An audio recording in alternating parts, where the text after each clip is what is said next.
Hi everyone, welcome on my talk, first talk on in PyTech Summit 2023.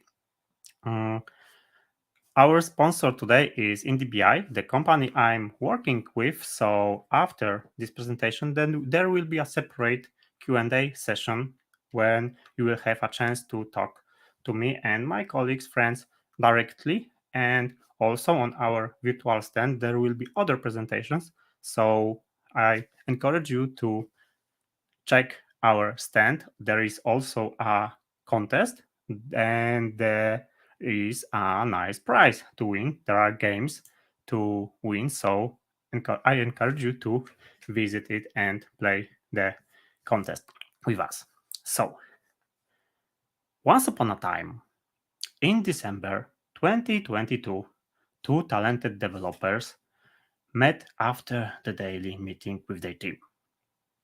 They were tasked with developing a new feature.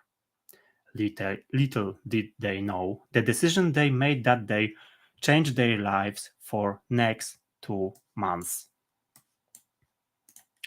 The project was going well, at the beginning at least. Grzegorz and John were working hard coding using TDD and making progress every single day. But as time passed, the complexity of their code grew and the number of dependencies increased. They started to feel the weight of their decision, and soon the project turned into the nightmare. Git merge configs became the constant occurrence, causing frustration and next delays. The pressure of the project was starting to take its toll on them. Then the feature was finally ready to be deployed, and you know what? It took 2 weeks. The once exciting project had turned into a hellish experience for two developers and any other individual that was dependent on the incoming changes. My name is Grzegorz Kocjan, and it is a tale of long living feature branches and why and how to avoid them. And actually, I'm the hero of that tale. But not only that, I'm also starting this Be Lazy Dev website and all about working smart, not hard. And like I mentioned, I work at IndieBI, who is the sponsor of this conference. So you can join us later in separate Q&A session and other talks on our stand. So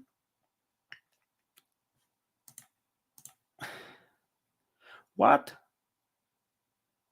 happened? After even a decade of experience in development, I'm from time to time falling into not listening to my own advices, and then I just watching the world burn again and again. Like in this story, we were fighting with the feature for 2 months and it was exhausting. So, what was that decision?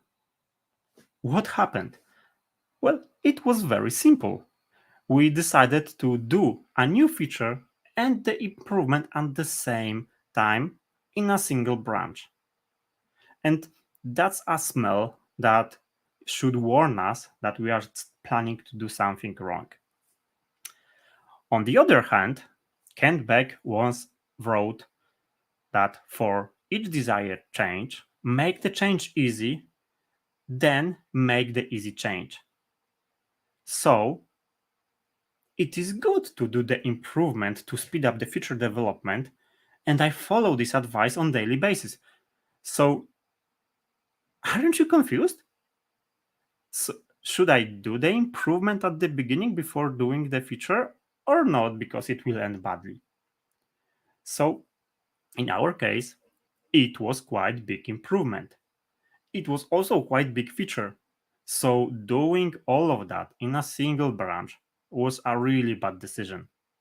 The sequence of actions was right, so it is useful to do the improvement at the beginning because our code looks better, our system works better, and then it is easier to do implementation of new feature. So that's the right sequence, but it should be done in smaller steps. So Was that the only bad decision? Is that is just it is just everything needed to fall into that trap? Well, yes and no, because we did it multiple times. While developing the feature, real life hit us, and some additional feature requests arose. So we followed bad decision and add another feature to the same branch because it was easier. At this, we thought that it will be easier to add this feature, next feature, to the single huge branch. So why we did this to ourselves? Well, we tend to repeat. Luckily, not only bad things, we repeat also good patterns, and that's why I put so much effort in following good practices and convince others to do so. But if we are making bad decision, we are also following it. We are also tend to repeat those bad things. And funny thing, last year in January 2022, I fell into same trap. The technical reason and the story behind was totally different, and I gave the talk about the case also. And the conclusion there was that we should use TDD. And now we were using TDD. So what happened? I was digging a little bit deeper and I found something common. That for those both cases when we were struggling for a long time with a feature, with a task, and was not able to handle that for a longer time, it was not a technical issue. It was our mindset, it was our approach to how we were working. And the first evil character in our presentation, in our story, so the villain, is HDD. And HDD is not this slow hard drive that was used before era of SSD drives. HDD for me is hope driven development. So we were hoping that we will do this feature faster, that we will not spend so much time on it, that it will not cause us more problems. And we had this huge branch and we needed to add this additional feature to it because it was easier. And I knew that finally it will end badly. I knew it deep inside. I had that knowledge. But hope was enough to go deeper into that hole. So, how HDD works? So, how we are hoping to be end okay. So, when we started the branch, the first day, everything feel fine, right? It is okay that branch lives for a one single day, and there is nothing bad in that situation. So, what happened the next day? So the next day, it is still okay, right? There is nothing wrong in having branch for 2 days. The third day, I would say that it is still okay. Maybe it is not the perfect situation. In a perfect world, I would say that the branch should live for a few hours, maybe not few days, but it is still okay. It is still acceptable, and it depends, of course, on the feature, how big it is, how complex it is, or maybe we needed to do some additional research to complete the task, or we had some blocker and we need to wait it. Maybe it is not the perfect situation, but it is still okay. But when time passes, the 10th day, we think something a little bit different way. We hope that for sure it is the last day we are working on this feature branch. And there is no point of adding additional work to split this huge pile of work. And we will just finish it today. Like we will merge it for sure today, and nothing else will come up. Any problems will not come up to this feature. And you know what is happening, right?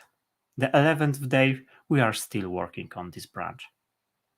So we are hoping that we will finish, that it will end. We are focusing so much that on the end goal that we are ignoring the fact that we should split this huge branch into smaller pieces, that there is a pile of work that can be merged, that is finished. Why? Because usually when we are working on a huge branch like for 2 months, right, like we did, there is a lot of code that can be merged and that can be used by other team members. So we don't need to wait such a long time. But we are hoping to finish that day, and not adding this additional work is not uh, required. And you know what's crazy? We almost fell into the same trap again while I was preparing this presentation. So this time I said, stop. We will split this branch and divide the work into smaller pieces, because we did exactly the same thing. We were hoping to finish it earlier. It was like 2 days work, but it turned out into 2 weeks already, and we are planning to divide it after this presentation because we don't want to repeat again the same mistake. So how to avoid this hope driven development, how to handle that?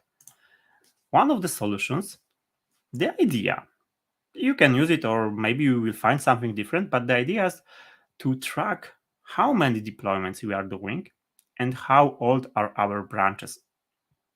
So if the number of deployments usually is like maybe 2 3 per week, and this is also like we have branches that lives for 1 2 days, and suddenly there is no deployments and we have long living branches for like 4 5 days, then something is wrong. It is a warning for us that hey, maybe we are doing something wrong, that maybe it is worth spending a little bit more time and deploy at least part of that work before turning into hellish experience like we did.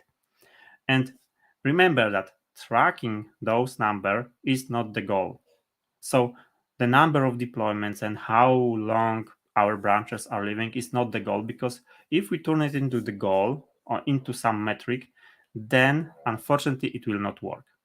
It is something worth checking, worth visiting regularly. Maybe have some bot that on daily basis will return you some stats and maybe some warning that it is not okay. But that's it. You shouldn't be tracking it and use it for like your performance review, or hey, I need a rise because I did so many deployments. That's not the goal. And so why we can use it? First of all, it is a warning, and second of all, it is a good starting point for improvements. So we not only can improve by avoiding the long living branches, we can also improve other processes in our workflow. So we can ask ourselves, what stops us from doing more deployments? What stops us from doing smaller branches? And what I observe over the years, the biggest blocker is people mindsets. And I tend to receive question, how many tasks it is enough to do the deployment? And that's totally wrong question. The right question is how many deployments you should do for a single task. We cannot limit ourselves to a single branch per feature. And of course, for simple tasks, one-liners, it is, of course, one branch is enough. But in more complex cases, we can and we should do more branches for a single feature. And the simplest division for our case would be to do the improvement first, and this would be the first branch, and then do the feature in the following branch, in the next branch from the main branch. So that's the simplest division. But we can do it, go even deeper with that. And what is also important, I remember that while I was junior dev, a lot of people were telling me to do commit and push at the end of the day. And people were saying to me that that's okay. I totally disagree.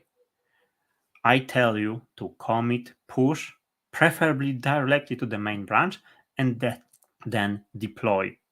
Deploy at least every day. Every day. So, another villain in our story are Friday's deployments. If you are scared to deploy on Fridays, then you should find out the reason why you are scared and fix it. Because there is nothing wrong in doing deployments on Fridays in a well organized team, in a well tested project. There is no fear of doing deployments in Fridays. So if you are afraid of doing them, then check what's going on, why you are afraid of doing so. And if I would tell you the goal that you could reach is to do 10 deployments every single day, also the Fridays. So every single day, try to do 10 deployments. And again, it is not a metric. It is rather like I want the possibility to do 10 deployments every single day. And I don't want to be scared to do them. And of course, you will not do 10 deployments every single day, of course, maybe depending on the project, but in most cases, you need to do some research. You need to do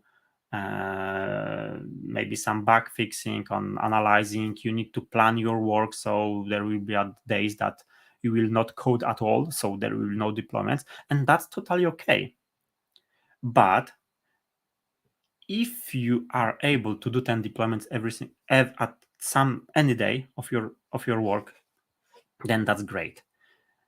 Actually, during my work at IndieBI, we had this one amazing day that we did even more deployments in a single day. I don't remember, it was like maybe 14 or 15, and it was great fun.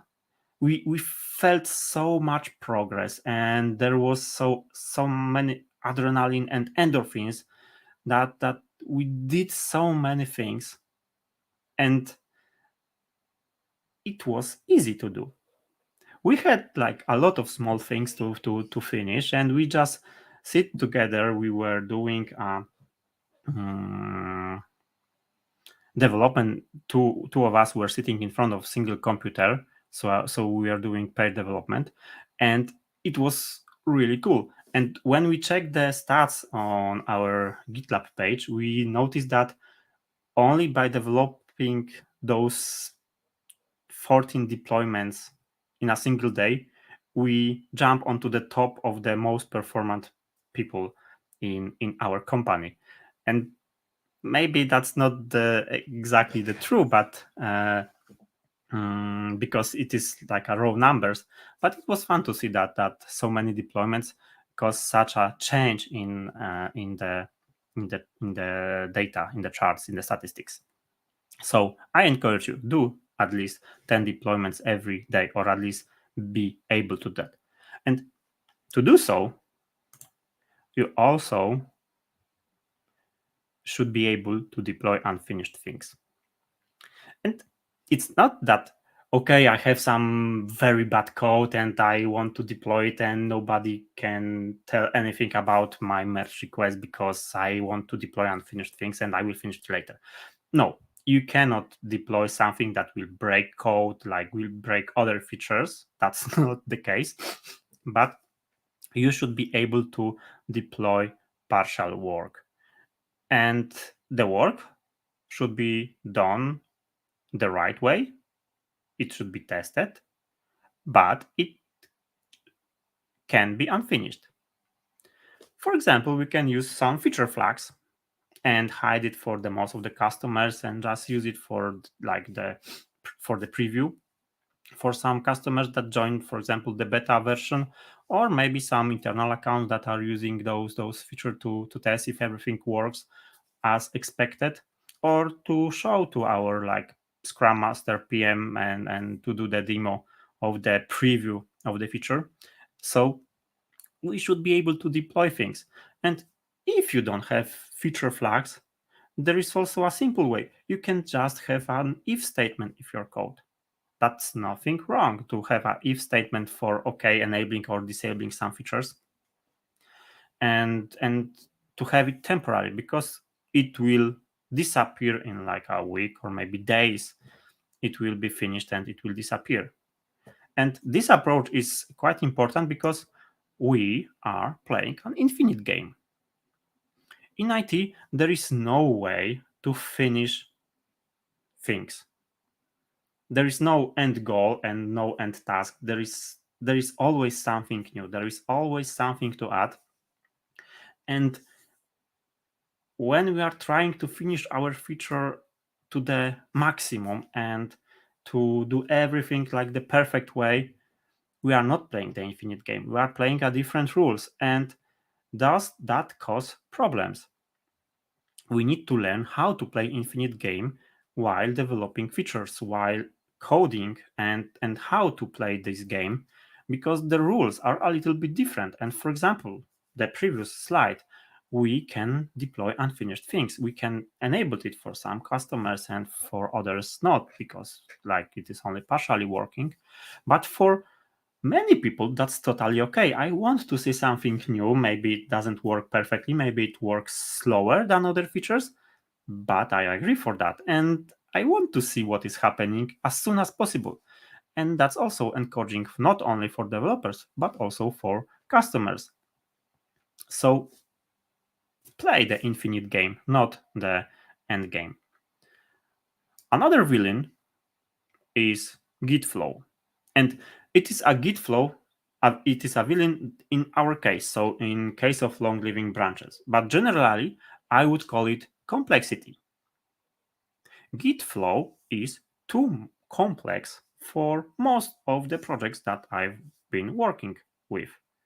And most of the projects that I saw, I talk with my friends and colleagues from studies, from conference, from meetups, and usually Git flow is too complicated for all of them. When Git flow is useful, where, for example, we are doing some open source project that needs some long-term support, and then actually we need those releases to support them, to have fixed branches, etc. Then it is good to have, because we don't want to break older versions of our system. We want to still support them, and then Git flow is useful. But if you are just doing, sorry, just if you are doing something else, if you are just sorry for just, if you are developing some software as a service, if you are developing shopping system or some orders or some startup, Git flow is too much. And what I would start, if you have develop branch, check what needs to be done to delete it, because in most cases really it is too much. And having main branch, develop branch, feature branches, fixes branches, releases branches, all of that can cause long living branches and that end up badly. So it is, if it is difficult to merge your feature or partial feature to the main branch, because there are so many branches and so many merge conflicts and so many pending reviews, then it is worth fixing. It is worth simplifying and remove it. Don't use Git flow if it is really not needed in your case. And there is only one long living branch, and it is called the main. And in the if you want to be in the best place in the world, then everyone should commit directly to the main branch. Why? Because it is the ultimate proof of your team's confidence and cooperation. If you are confident enough, if you trust enough your teammates to directly commit to the main branch, then it is amazing. because it means that you have well tested code, that you have well prepared CI, that you are not afraid of doing any changes, that you have a processes to do bigger changes and you know how to handle that. So you may have, for example, branches that lives maybe for like day or hours, but generally you should be able to directly commit the main branch. And it is not easy. It is really difficult to do. I would say that it is a really difficult, hard to achieve goal, but it is really worth going to that direction. And like I was saying before, in a really good situation is when you are having branches that lives for hours. If you are counting the age of branches in hours, then it is really awesome, and you should tell others that you are doing so and encourage others to do so. So another villain, rewriting. So if you are doing big pile of work, if you are doing big rewritings of your system, then there's something wrong. You can end up again with long living branches and with a lot of conflicts, because usually when you are rewriting, it's starting to grow over time, and for sure you will have conflicts. And the conflicts cause frustrations and again delays and new conflicts because something smaller will be added to the main branch or to develop in your case maybe. So avoid rewriting, do actual refactoring. And why I say actual? Because there is a really thin line between doing a refactoring and rewriting. And like I said, you should refactor a lot and rewrite as little as possible, preferably not at all. And for me, refactoring is like making puzzles. So you have like 5K elements, a lot of them, and you know how the whole picture looks like. You have the box, the whole picture is there, you see it, you know where you want you to what the place you want to be, but you don't need to do it all at once. You can like place maybe like frame at the beginning, depends on your tactic, right? You can have tactic to make your refactoring, to make your puzzles, right? So I usually start from frame, and then maybe finding some nice spot for, I don't know, maybe puzzles for a building, right? It is easy to spot the building, windows, doors, and the wall is a little bit different color. So it is easier to find those places, and you started from them and you finish. And you finish, you deploy the refactored part, but there is a lot of puzzles that still need to find their place. So there is still a lot of places to continue the refactoring. So if you are doing actual refactoring, you are always able to stop your work, commit, push, and deploy it to the production. And it shouldn't break anything. And that's the case when you are doing actual refactoring. In other cases, most probably you are doing rewriting. And Alan Holub wrote the answer for the question, is refactoring task or a user story? Well, refactoring by definition provides no user value. It is not a story which describes your user work, not yours. Refactoring is not a task either. It is just something that you do continuously as you work, part of the development process.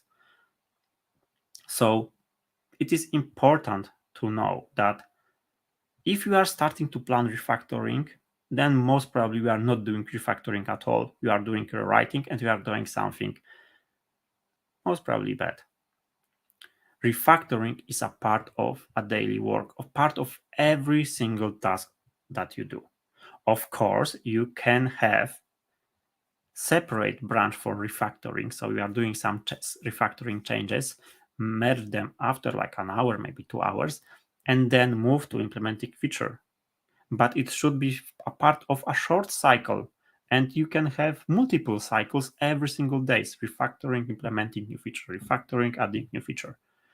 And in a perfect situation, when you are using TDD, those cycles may take nawet even they may take even 10 minutes, 5 minutes. They really are short if you are doing TDD.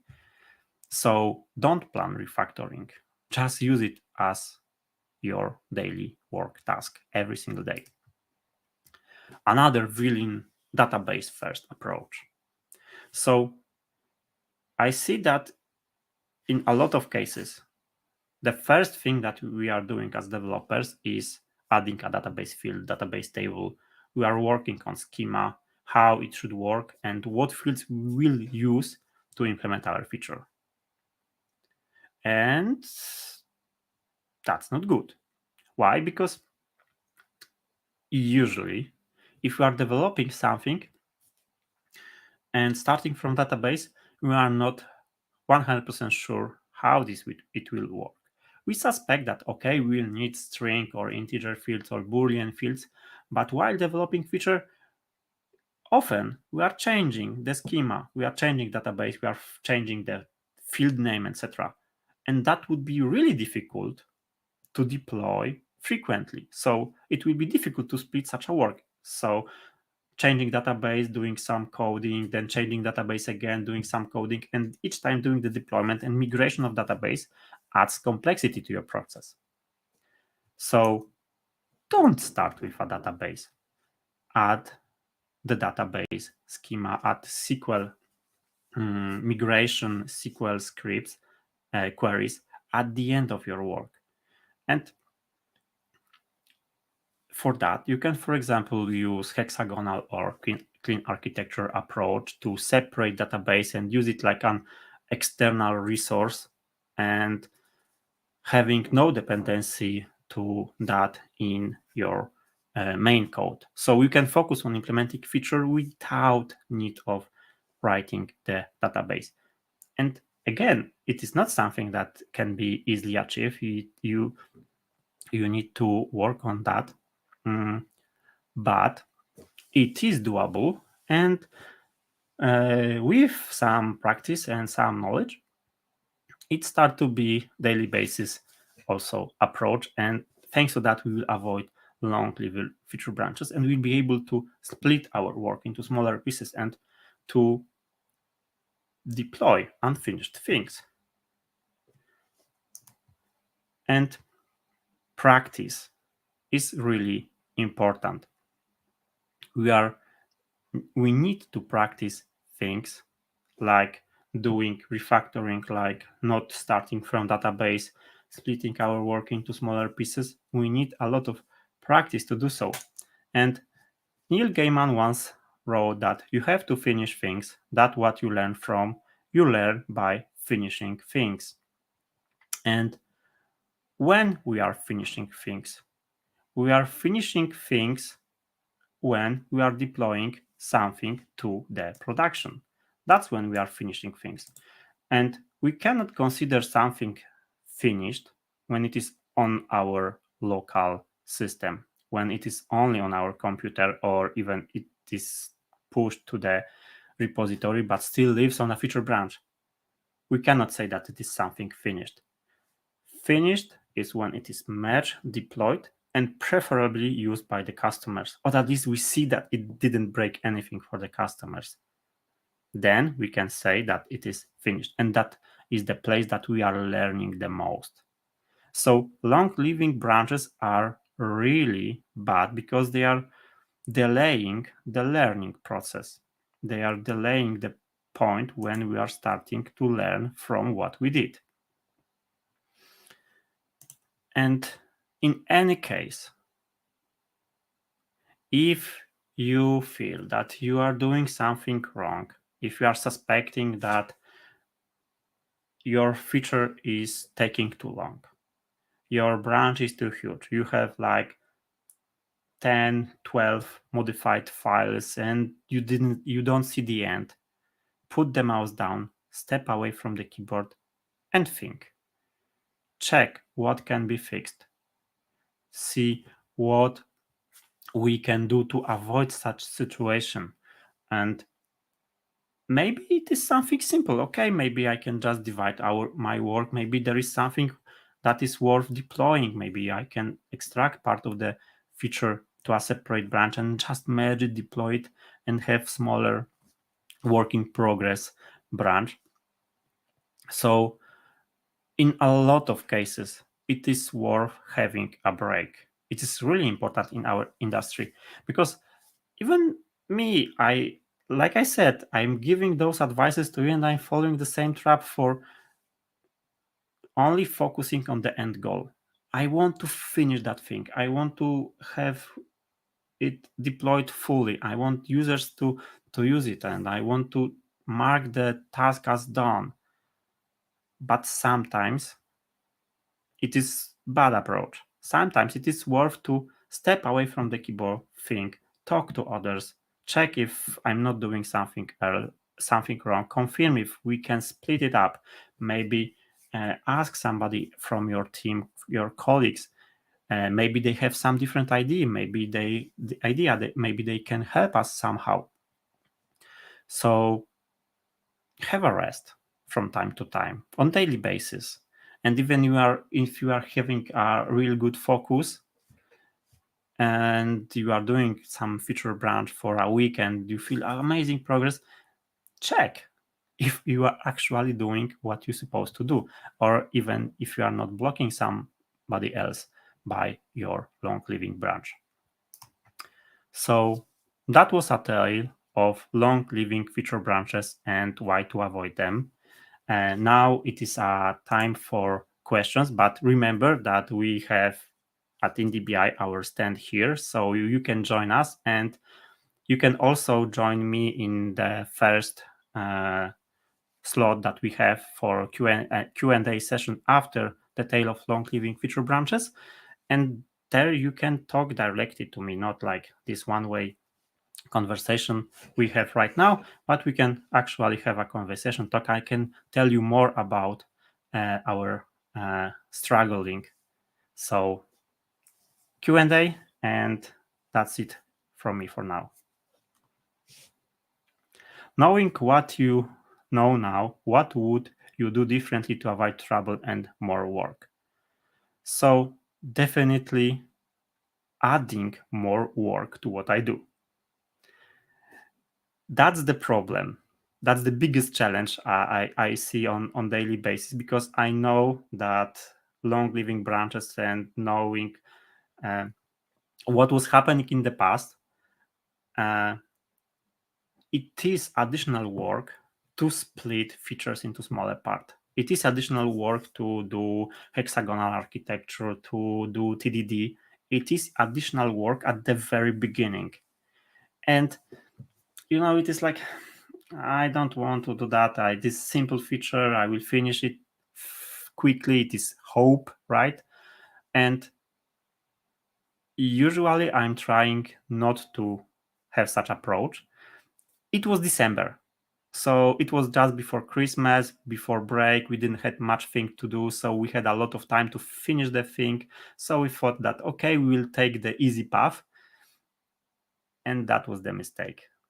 So avoiding troubles is by additional work, so dividing smaller pieces, trying to close some parts that are done, define what is done already, and just deploying it earlier. Also, good cooperation helps that. So if you are working alone on a feature branch, then you need to ping somebody to see to have code review, right? And somebody else need to stop his work, check your code review, and you need to wait. So how to avoid that? Do the pair programming or do the mob programming. So mob programming is when the whole team is working in a single computer on a single task. And then you don't need to wait for code review because everybody is doing the review while you are writing the code. So there is no point of, for example, having at all branches, and you can avoid such problems just by pushing directly to the main, because everybody is agreeing in life that it is okay to do so. So uh, adding more work, changing how your process looks like, it is difficult. It's not easy, but it is doable.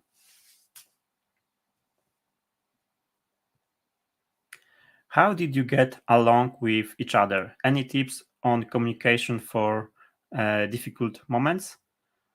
Mm, well, I think that the most the answer is from the previous question. So working together.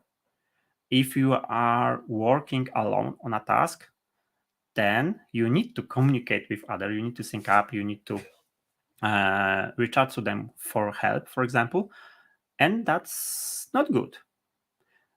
The best situation if it you at least work in pairs or in small groups.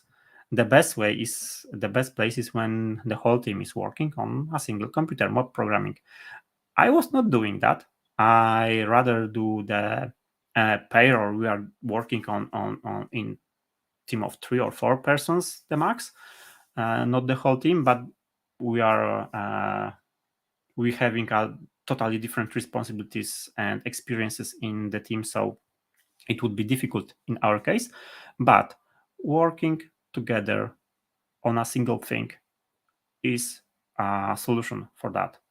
So you don't need to communicate because you already see others work. And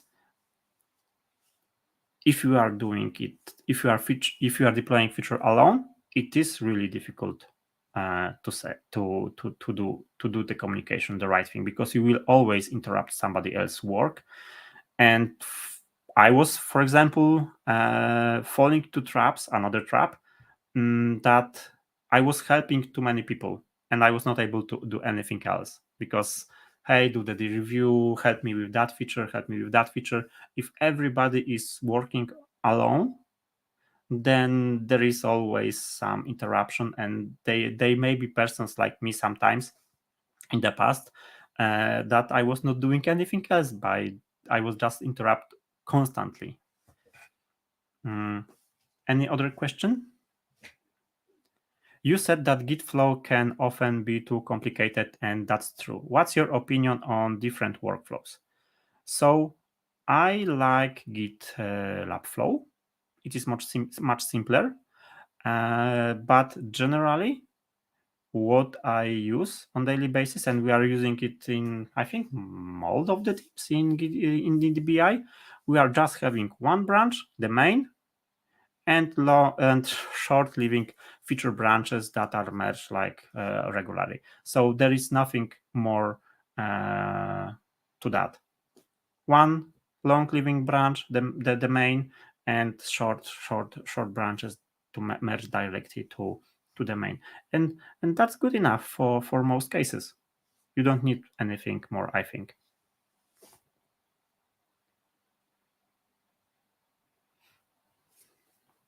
Uh, are there more questions?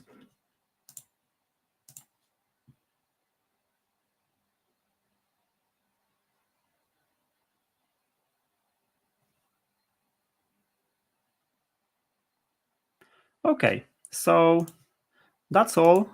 Thank you all for joining. Remember that we have a separate Q&A session. I will jump to our virtual stand right now, and I will wait for you. You can join us at IndieBI stand, and we can talk in English, also in Polish. So see you.